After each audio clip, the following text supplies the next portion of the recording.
നമസ്തേ. 2024-25 അധ്യയന വർഷം engineering professional മേഖലയിലെ ഏറ്റവും പ്രധാനപ്പെട്ട ജോയിൻറ്റ് സീറ്റ് അലോക്കേഷൻ IITയും NITയും IIITയും ഒക്കെ ഒരുമിക്കുന്ന ജോയിൻറ്റ് സീറ്റ് അലോക്കേഷൻ ആരംഭിക്കുകയാണ്. ഇന്ന് നമ്മളോടുള്ളത് ഈ രംഗത്തെ ഏറ്റവും വിദഗ്ധനായ ജോബി സെബാസ്റ്റ്യൻ സാറിനാണ്. സാറിന് എത്രയും സ്നേഹത്തോടെ സ്വാഗതം ചെയ്യുന്നു. സാർ, ഒരു IIT അല്ലെങ്കിൽ ഒരു NIT പ്രവേശനം ഏതൊരു വിദ്യാർത്ഥിയുടെയും സ്വപ്നവുമാണ്. ഒരു വ്യക്തിയുടെ ഇന്നോവേറ്റീവ് ആയിട്ടുള്ള എല്ലാ കഴിവുകളെയും ഡെവലപ്പ് ചെയ്യാൻ പറ്റുന്ന ഈ മേഖലകളിലോട്ട് കടന്നു ചെല്ലാനായിട്ടുള്ള ഏറ്റവും പ്രധാനപ്പെട്ട ഒരു അലോട്ട്മെൻറ്റാണ് ജോയിൻറ്റ് സീറ്റ് ലൊക്കേഷൻ. ഇതിനെ നമുക്ക് നമ്മുടെ വിദ്യാർത്ഥികൾക്കൊന്ന് പരിചയപ്പെടുത്തുക എന്നുള്ളതാണ് ഇന്നത്തെ ലക്ഷ്യം. ഒരു പക്ഷേ NITയെക്കുറിച്ചും IIITയെക്കുറിച്ചും അല്ലെങ്കിൽ IITയെക്കുറിച്ചും ഒക്കെ എല്ലാവർക്കും ഒരുവിധം ഗ്രാഹ്യം ഉണ്ടായിരിക്കാം. പക്ഷേ ഈ പ്രോസസ്സിലൂടെ കടന്നു പോകുമ്പോൾ നമ്മൾ കാണിക്കേണ്ട ഒരു സ്മാർട്ട് വർക്ക് ഉണ്ട്. അതെന്താണെന്നുള്ളത് നമുക്ക് പരിചയപ്പെടുത്തേണ്ടിയിരിക്കുന്നു. സാർ, ഈ ജോയിൻറ്റ് സീറ്റ് ലൊക്കേഷനെ കുറിച്ച് പ്രധാനപ്പെട്ട നമ്മൾ ശ്രദ്ധിക്കേണ്ട കാര്യങ്ങളെക്കുറിച്ചൊന്ന് പറയുകയാണെങ്കിൽ. ഓക്കെ, അപ്പം നമ്മൾ ഇന്ന് ജോസായുടെ അലോട്ട്മെൻറ്റുമായി ബന്ധപ്പെട്ട കാര്യങ്ങൾക്കാണ് നമ്മളൊരു ചർച്ച ഇന്ന് വച്ചിരിക്കുന്നത്. അപ്പോൾ ഇതിനകത്ത് ജൂൺ 9 ഞായറാഴ്ച ആണ് നമ്മുടെ ജോസായുടെ റിസൾട്ട്, അതായത് അഡ്വാൻസ്ഡിൻ്റെ റിസൾട്ട് വരും. അപ്പോൾ എല്ലാ റിസൾട്ടുകളും ആകുകയാണ്. അപ്പോൾ കുട്ടികൾ 2-3 കാര്യങ്ങൾ അവിടെ ശ്രദ്ധിക്കാനുണ്ട്. കഴിഞ്ഞ ദിവസം ഒരു 3-4 ദിവസം മുമ്പ് തന്നെ ജോസയുടെ ബിസിനസ് റൂൾ വന്നു കഴിഞ്ഞു. നമ്മുടെ ഈ പ്രോസസ്സ് ജോസ അലോട്ട്മെൻറ്റ് പ്രോസസ്സിൻ്റെ സ്കെഡ്യൂള് വന്നു കഴിഞ്ഞു. അപ്പോൾ ഇത് രണ്ടും വന്ന സ്ഥിതിക്ക് ഇത് രണ്ടും നമ്മൾ നന്നായിട്ട് ഒന്ന് വിശകലനം ചെയ്യേണ്ടതുണ്ട്. തീർച്ചയായിട്ടും. അതോടൊപ്പം തന്നെ ഏറ്റവും പ്രധാനപ്പെട്ട ഒരു കാര്യമാണ് നമ്മുടെ അക്കാഡമിക് പ്രോഗ്രാം അല്ലെങ്കിൽ നമ്മുടെ ഓപ്ഷൻസ് ഓർഡർ നമ്മൾ ഫില്ല് ചെയ്യുക എന്നുള്ളത്. കാരണം ഇതൊരു സാധാരണ എഞ്ചിനീയറിങ്ങിൻ്റെ അല്ലെങ്കിൽ കീമിൻ്റെ ഫില്ല് ചെയ്യുന്ന പോലെയോ അല്ലെങ്കിൽ മെഡിക്കലിൻ്റെ ഫില്ല് ചെയ്യുന്ന പോലെയോ അത്ര ഒരു ലാഘവത്തോടുകൂടി നമുക്ക് ചെയ്യാനാവില്ല, ആയാസവുമല്ല. കാരണം എന്താ ചോദിച്ചു കഴിഞ്ഞാൽ നമുക്കറിയാം പലതരത്തിലുള്ള ഇൻസ്റ്റിറ്റ്യൂഷൻസ്, പലതരത്തിലുള്ള പരീക്ഷകൾ എന്ന് പറയുമ്പോൾ 4 പരീക്ഷകൾ ഇവിടെ ഒരുമിച്ച് ചേരുകയാണ്. ഒന്ന് അഡ്വാൻസ്ഡ്, 2 മെയിൻ്റെ പേപ്പർ 1 എന്ന് പറഞ്ഞാൽ BTech പ്രോഗ്രാമുകളിലേക്കുള്ള, 3-ത്തെ മെയിൻ്റെ പേപ്പർ 2വിൻ്റെ അതിൻ്റെ ആർക്കിടെക്ചർ പേപ്പർ, പിന്നെ പ്ലാനിങ്ങിൻ്റെ പേപ്പർ. 4 പരീക്ഷകൾ നമ്മളിവിടെ ഒരുമിപ്പിക്കുകയാണ്. അപ്പോൾ ഈ 4 പരീക്ഷ എഴുതിയ കുട്ടികളുണ്ടാവാം തീർച്ചയായിട്ടും. അപ്പോൾ അവർക്ക് 4 സ്കോറുകളാണ് 4ലും കിട്ടിയിരിക്കുന്നത്. അപ്പോൾ അതെല്ലാം കണക്കിലെടുത്തുകൊണ്ട് വേണം നമ്മൾ ഇതിനെ സമീപിക്കാനായിട്ട്. അതുപോലെ തന്നെ ഇൻസ്റ്റിറ്റ്യൂഷൻസ്, സാർ പറഞ്ഞ പോലെ IITs ഉണ്ട്, NITs ഉണ്ട്, IIITs ഉണ്ട്, അതുപോലെ സെൻട്രൽ ഫണ്ടുകൾ അല്ലെങ്കിൽ ഗവൺമെൻറ് ഫണ്ട് ടെക്നിക്കൽ ഇൻസ്റ്റിറ്റ്യൂഷൻ GFTകളുണ്ട്. അപ്പോൾ ഇതിനകത്തെല്ലാം നമ്മൾക്ക് പലതരത്തിലുള്ള കോഴ്സുകളുണ്ട്. ഈ എല്ലാ ഇൻസ്റ്റിറ്റ്യൂഷനും നമ്മൾ എല്ലാ IITക്ക് ശേഷം NIT എന്നോ എല്ലാ NITക്ക് ശേഷം IIIT എന്നോ ഒന്നും നമുക്ക് പറയാനാവില്ല. കുട്ടികൾ ആഗ്രഹിക്കുന്നത് തീർച്ചയായിട്ടും 2 രീതിയിലായിരിക്കും. ഒന്നുകിൽ അവരൊരു ഹയർ സ്റ്റഡി ആഗ്രഹിക്കുന്ന കുട്ടികളുണ്ടാവും, അല്ലെങ്കിൽ കൂടുതൽ കുട്ടികൾ ഒരുപക്ഷെ പ്ലേസ്മെൻറ്റിലേക്കായിരിക്കും അവരുടെ ഫോക്കസ്. അപ്പോൾ അതിനനുസരിച്ച് നമ്മൾ ഇൻസ്റ്റിറ്റ്യൂഷൻ നമ്മൾ ഏതാണെന്ന് നമ്മൾ ഫിക്സ് ചെയ്യണം. ഓരോ ഇൻസ്റ്റിറ്റ്യൂഷനും ഓരോ രീതിയിലുള്ളതാണ്.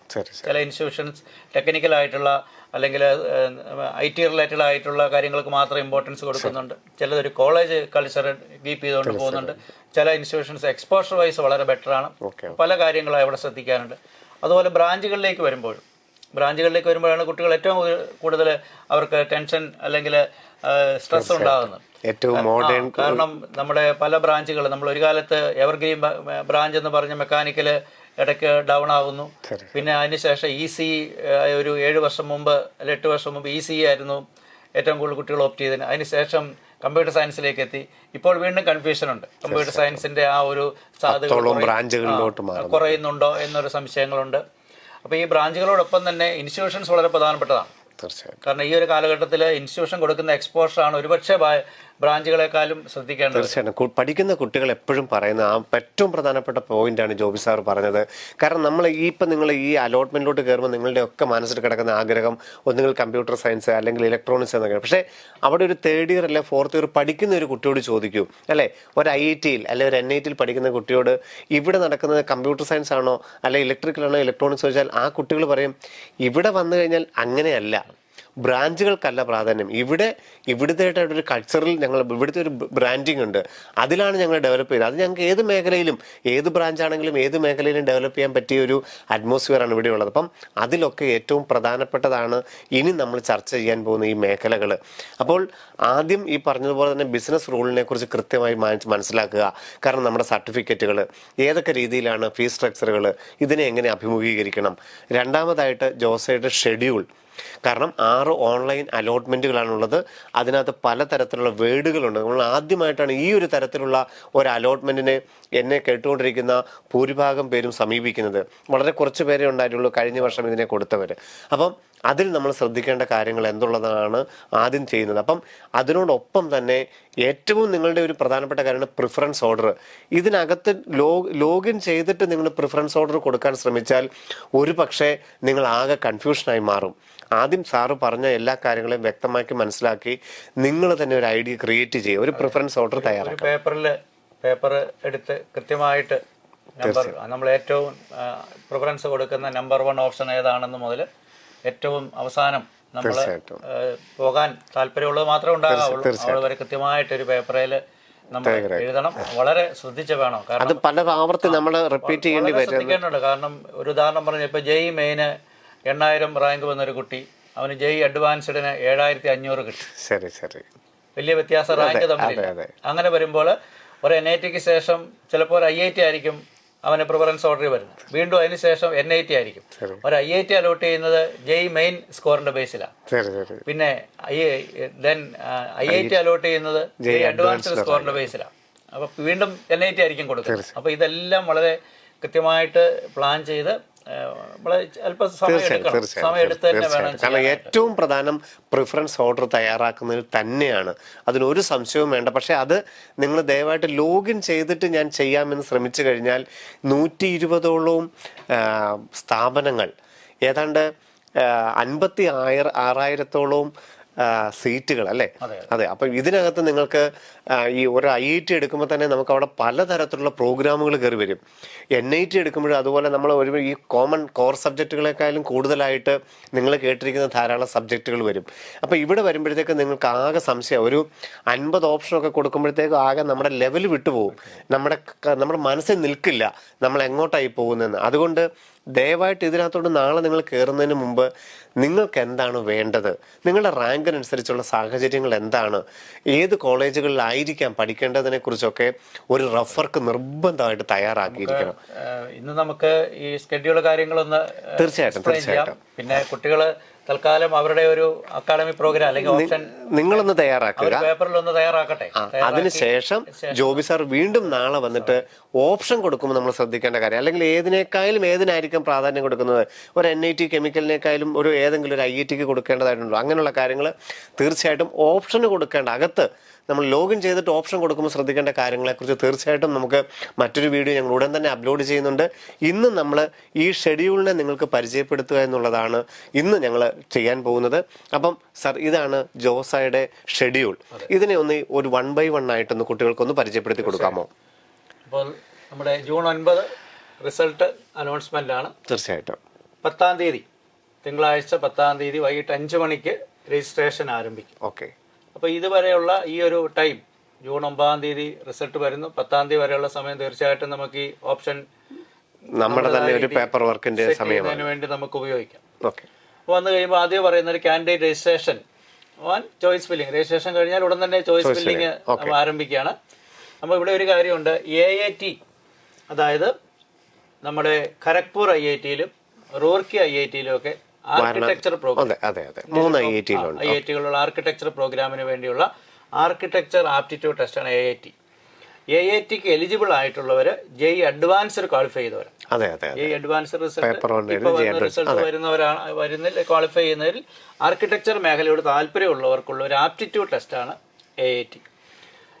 ഒരു ആപ്റ്റിറ്റ്യൂഡ് ടെസ്റ്റ്, ഒരു ക്വാളിഫയിങ് എക്സാം എന്ന് മാത്രമേ ഉള്ളൂ. നമ്മുടെ അഡ്മിഷൻ നടക്കാൻ പോകുന്നത്, ഈ പറയുന്ന ആർക്കിടെക്ചർ പ്രോഗ്രാമിലേക്ക് അഡ്മിഷൻ നടക്കുന്നത് അഡ്വാൻസ്ഡ് സ്കോറിന്റെ ബേസിൽ തന്നെയാണ്. ക്വാളിഫൈ ചെയ്താൽ മതി.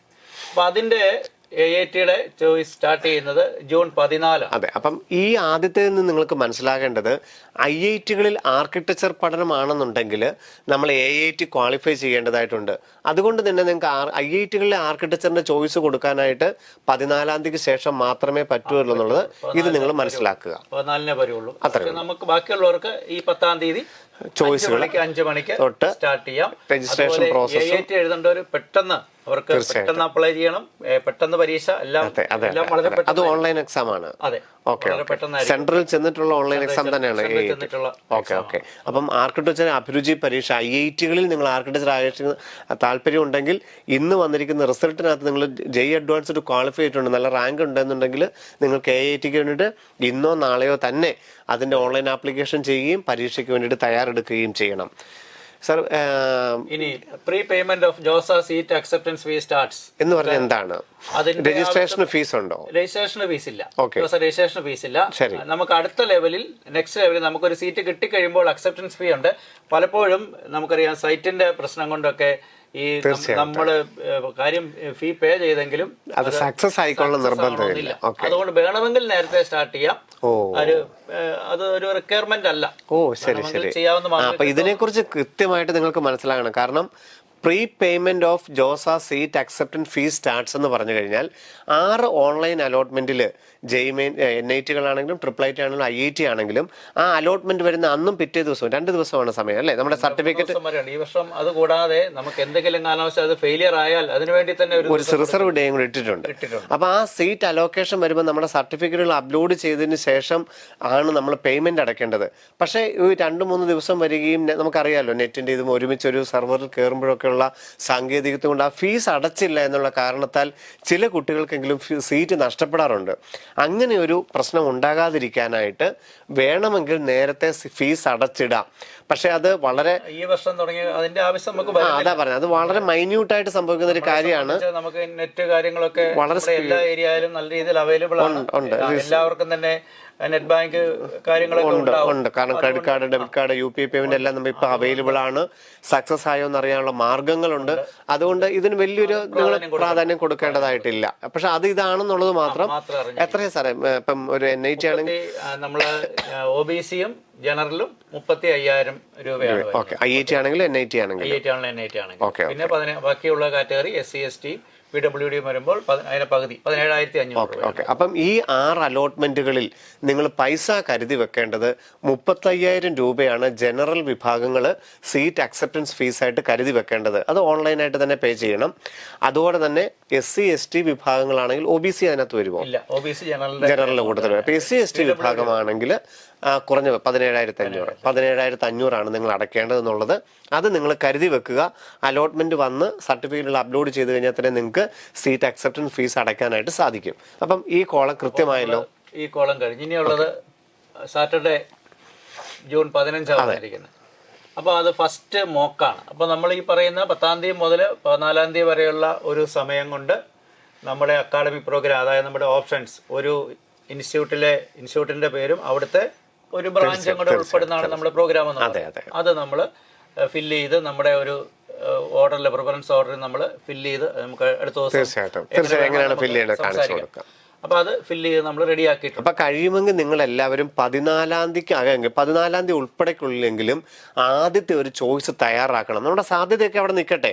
ഈ വർഷത്തെ സാധ്യതയ്ക്കൊക്കെ അപ്പുറത്ത് നിങ്ങളുടെ ആഗ്രഹത്തിനനുസരിച്ചുള്ള മാക്സിമം ഓപ്ഷൻ 14-ാം തീയതിക്ക് മുമ്പ് കൊടുക്കുകയാണെങ്കിൽ, 14-ാം തീയതി ഉൾപ്പെടെ കൊടുക്കുകയാണെങ്കിൽ അതുവരെ കൊടുത്തിരിക്കുന്നവരുടെ ഒരു സാധ്യത അനുസരിച്ച് ആദ്യത്തെ മോക്ക് അലോട്ട്മെന്റ് എന്താണ് സംഭവിക്കാൻ പോകുക എന്നുള്ളത് 15-ാം തീയതി 2 മണിക്ക് ഉച്ചയ്ക്ക് 2 മണിക്ക് പബ്ലിഷ് ചെയ്യും.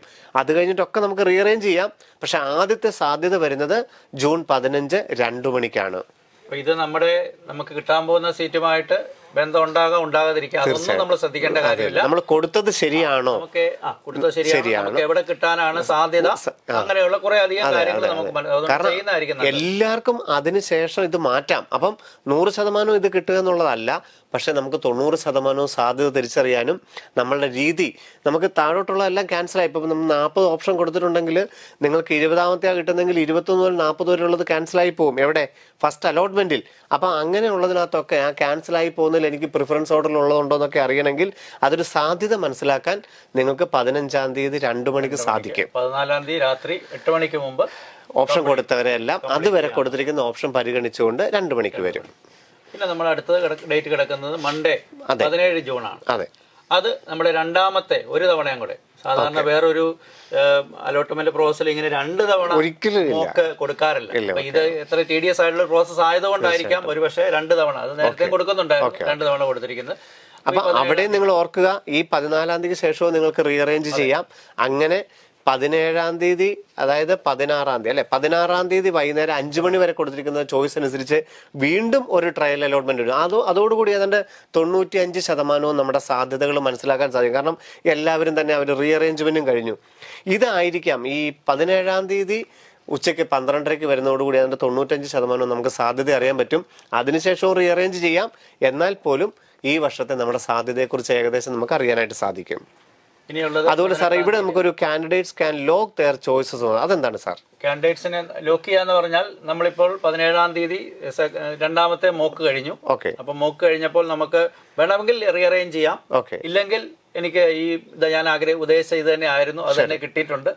റീഅറേഞ്ച്മെന്റ് ഒന്നും വേണ്ട. റീഅറേഞ്ച് ചെയ്താൽ ചിലപ്പം എനിക്ക് ഞാൻ ഉദ്ദേശിക്കാത്ത ചിലപ്പോൾ കയറി വരും. നമുക്ക് ഇനി മറ്റാരും കയറി മാൽ പ്രാക്ടീസ് ഒന്നും ചെയ്യരുത്. ഞാൻ തന്നെ അറിയാതെ ആണെങ്കിൽ പോലും എന്റെ ചോയ്സിൽ മാറ്റമൊന്നും വരുന്നുണ്ടെങ്കിൽ 17-ാം തീയതി 12:30 മുതൽ നിങ്ങൾക്ക് വേണമെന്നില്ലെങ്കിൽ ഈ സാധ്യതയൊക്കെ നോക്കി മനസ്സിലാക്കിയിട്ട് വേണമെങ്കിൽ ലോക്ക് ഓപ്പൺ ആകും. അപ്പൊ ലോക്ക് എന്ന് പറയുന്നത് നിങ്ങളുടെ നിലവിലുള്ള ചോയ്സുകളെ സേഫ് ആക്കി വെക്കാൻ വേണ്ടി മാത്രമുള്ളതാണ്. ഈ ലോക്ക് ചെയ്യണം എന്നുള്ളതിന് യാതൊരു നിബന്ധനയും ഇല്ല. ലോക്ക് ചെയ്തില്ലെങ്കിലും സിസ്റ്റം ഓട്ടോമാറ്റിക് ലോക്കാണ്. പക്ഷേ ലോക്ക് ചെയ്താൽ നമുക്കത് ഉറപ്പായി, നമ്മളുടെ ചോയ്സ് ഇതാന്ന് ഉറപ്പായി, വേറെ യാതൊരു 100% നമുക്ക് ചെയ്യുന്നതാണ് സേഫ്. പക്ഷേ ഇവിടെ ചെയ്താൽ പിന്നീട് ഈ 18-ാം തീയതിക്കുള്ളിൽ നമുക്കത് പിന്നെ ഒരു കാരണവശാലും അതൊന്ന് ചേഞ്ച് ചെയ്യാൻ നടക്കില്ല. പക്ഷെ ചേഞ്ച് ചെയ്യേണ്ട സാഹചര്യമില്ല. കാരണം 2 മോക്ക് അലോട്ട്മെന്റ് വന്നു. ആരെങ്കിലും അബദ്ധവശാൽ ലോക്ക് ചെയ്ത് പോയാൽ, നമ്മൾ ഈ പ്രോസസ് നടക്കുന്നിടയ്ക്ക് നമ്മൾ കുട്ടികൾ സേവ് ചെയ്ത് പോകുന്നുണ്ട് ഓരോ ഓപ്ഷനും. അവിടെ ലോക്ക് ചെയ്ത് പോയാൽ നമ്മൾ NDAക്ക് മെയിൽ ചെയ്ത് കഴിഞ്ഞാൽ അത് അൺലോക്ക് ചെയ്ത് തരും. അങ്ങനെ ഒരു സാധ്യത ഉണ്ട്. കഴിവതും ലോക്ക് ചെയ്യാതെ പോവുക, സേവ് ചെയ്ത് ഇവിടം വരെ പോവുക. എന്നിട്ട് ഇവിടെ നിങ്ങൾ ഫൈനൽ ലോക്ക് ചെയ്ത് എല്ലാവരും ലോക്ക് ചെയ്യണം. അപ്പം ഇതാണ് ലോക്ക് സിസ്റ്റം എന്നുള്ളത് നിങ്ങൾ മനസ്സിലാക്കി വെക്കുക. ദെൻ 18-ാം തീയതി വരെയാണ് ഇപ്പോഴത്തെ നമുക്ക് ഇതനുസരിച്ച് ഓപ്ഷൻ കൊടുക്കുന്നത്. 5 മണി വരെ മുമ്പ് ലോക്ക് ചെയ്താൽ മതി. ഓക്കെ. സാധാരണ പക്ഷേ ഈ 18-ാം തീയതി സിസ്റ്റം ഭയങ്കര ഹാങ് ആയിട്ട് സാധാരണ കാണാറുണ്ട്. കാരണം അവസാനത്തെ ദിവസം എല്ലാവരും ഒരുമിച്ച് കയറും. അതുകൊണ്ട് 18-ാം തീയതി കഴിയുമെങ്കിൽ രാവിലെയൊക്കെ തന്നെ നിങ്ങൾ ചോയ്സുകൾ ഒന്നും കൂടെ ഒക്കെ നോക്കിയിട്ട് ലോക്ക് ചെയ്യുന്നതായിരിക്കും നല്ലത്. ലോക്ക് ചെയ്തില്ല ഓട്ടോ ലോക്കാണ്. അത് നിങ്ങൾ പേടിക്കേണ്ടതില്ല. എങ്കിലും നമ്മൾ തന്നെ ചെയ്യുന്നതാണ് നമുക്ക് സേഫ്. എന്നിട്ട് ഒരു പ്രിന്റ് ഔട്ട് ഒക്കെ എടുത്ത് വെച്ചാലേ ഉള്ളൂ. ബാക്കിയുള്ള അലോട്ട്മെന്റുകളിൽ നമുക്ക് എവിടം വരെ കിട്ടി, ഓരോ സാധ്യതകളൊക്കെ അനുസരിച്ച് നമുക്ക് ആ ലാസ്റ്റ് റാങ്ക് ഡീറ്റെയിൽസ് ഒക്കെ ഒന്ന് എഴുതി വെക്കണമെങ്കിൽ ഒരു പ്രിന്റ് ഔട്ട് എടുത്ത് ഒരു PDF ആയിട്ടെങ്കിലും എടുത്ത് വെക്കുന്നതായിരിക്കും എപ്പോഴും നല്ലത്. 18-ാം തീയതി 5 മണി വരെ നിങ്ങൾക്ക് ചോയ്സുകൾ പുതിയതായിട്ട് ആഡ് ചെയ്യാനായിട്ടും ചേഞ്ച് ചെയ്യാനായിട്ടും ലോക്ക് ചെയ്യാനായിട്ടുള്ള സൗകര്യം ഉണ്ടെന്നുള്ളത് മാത്രം ഇപ്പം ഓർത്തു വെക്കുക, അല്ലേ? 18-ാം തീയതി 5 മണി വരെ കൊണ്ട് നിങ്ങളുടെ ഓപ്ഷൻ കൊടുക്കാനുള്ള അവസരം തീർന്നു. പിന്നെ ഈ 6 അലോട്ട്മെന്റിലും ഒരിക്കൽ പോലും നിങ്ങൾക്ക് ചോയ്സിനെ റീഅറേഞ്ച് ചെയ്യാനായിട്ടോ പുതിയതായിട്ടോ ഒരെണ്ണത്തിനെ ആഡ് ചെയ്യാനായിട്ടോ ഒരു കാരണവശാലും അനുവദിക്കില്ല. ഉള്ള ചോയ്സിനെ അലോട്ട്മെന്റ് വന്നുകൊണ്ടിരിക്കും. അവിടെ നിങ്ങൾക്ക് ചില സ്പെസിഫിക് ചെയ്യാൻ വേണം, അവിടെ നിർത്താം അല്ലെങ്കിൽ മുൻപോട്ട് പോകണം എന്നൊക്കെ പറയാം. പക്ഷേ ഒരു കാരണവശാലും IITയോ NITയോ IIITയോ സെൻട്രൽ ഫണ്ട് ഇൻസ്റ്റിറ്റ്യൂട്ടോ പുതിയതായിട്ട് നിങ്ങൾക്ക് ഒരു കോഴ്സോ കോളേജോ ആഡ് ചെയ്യാൻ പറ്റില്ല. അതുകൊണ്ട് ഈ ജോസയുടെ 6 അലോക്കേഷനിൽ സീസാബിൽ വേറെ ചെയ്യാം. പക്ഷേ ജോസയുടെ 6 അലോട്ട്മെന്റിൽ നിങ്ങൾക്ക് മാക്സിമം ഓപ്ഷൻ 18-ാം തീയതി 5 മണി കൊണ്ട് കൊടുക്കാൻ നിങ്ങൾ നിർബന്ധമായിട്ട് കൊടുക്കണം. എന്നിട്ട് ലോക്ക് ചെയ്യുകയാണ് രീതി. സർ, 19-ാം തീയതിയോടുകൂടി അവരുടെയാണ് അല്ലേ? കുട്ടിയുടെ നമ്മുടെ ഭാഗത്തു നിന്നുള്ള കാര്യങ്ങൾ കഴിഞ്ഞു, തീർന്നു. ഓക്കെ, അവിടെ നിന്നുള്ള കാര്യങ്ങളാണ്. ഓക്കെ. അപ്പോൾ അത് reconciliation of data, verification, validation, ഇതെല്ലാം അവരുടെ സെക്ഷനാണ്. നമ്മളായിട്ടൊന്നും ചെയ്യേണ്ട. ഇത് ജോസക്കാര് ചെയ്യുന്ന കാര്യങ്ങളാണ്. ജൂൺ 20-നാണ് നമ്മുടെ ഫസ്റ്റ് അലോട്ട്മെന്റ്, റൗണ്ട് 1. അപ്പൊ ഈ 2024-25 ആരിലൊക്കെയാണ് IIT, NIT, IIIT ഏതൊക്കെ കോഴ്സാണെന്നുള്ളതിന്റെ ഫസ്റ്റ് റൗണ്ട് അലോട്ട്മെന്റ് ആണ് ജൂൺ 20-ാം തീയതി രാവിലെ 10 മണിക്ക് പബ്ലിഷ് ചെയ്യുന്നത്. അപ്പം ആദ്യം എന്താണ് സാർ അവർ ചെയ്യേണ്ടത്? അവര് ഒരു കാരണവശാലും ഒരു കോളേജിലും നേരിട്ട് 6 അലോട്ട്മെന്റിലും ചെല്ലേണ്ട കാര്യമൊന്നുമില്ല. എല്ലാം ഓൺലൈനാണ്. നമുക്ക് ലോഗിൻ ചെയ്യാം. നമ്മുടെ ലോഗിനിൽ നമുക്ക് നമ്മുടെ യൂസർ ID പാസ്വേഡ് ഉപയോഗിച്ച് നമ്മൾ ലോഗിൻ ചെയ്ത് കയറുന്നു. അപ്പൊ നോക്കുമ്പോൾ നമുക്കറിയാം 10 മണിക്ക് ശേഷം നമ്മൾ കയറി നോക്കുമ്പോൾ നമുക്ക് അലോട്ടഡ് ആയിട്ടുണ്ടോ ഇല്ലയോ എന്നുള്ള കാര്യം. അപ്പൊ ചിലർക്കെങ്കിലും ഒരു സംശയമുണ്ട് സാർ. നമുക്കറിയാം, എങ്കിലും ചിലർക്ക് ഒരു പ്രേക്ഷകർക്ക് വേണ്ടിയിട്ട്, അതായത് ഈ ഇവർ കൊടുത്തിരിക്കുന്ന 100 ചോയ്സ് അല്ലെ 150 ചോയ്സിനകത്ത് ഒരു സീറ്റ് അലോട്ട് ചെയ്യുകയല്ലേ ചെയ്യുന്നത്? അതോ ഒരു ഗ്രൂപ്പ് ഇന്നതാണ് സാധ്യത അങ്ങനെയൊക്കെ പറയുകയാണോ ചെയ്യുന്നത്?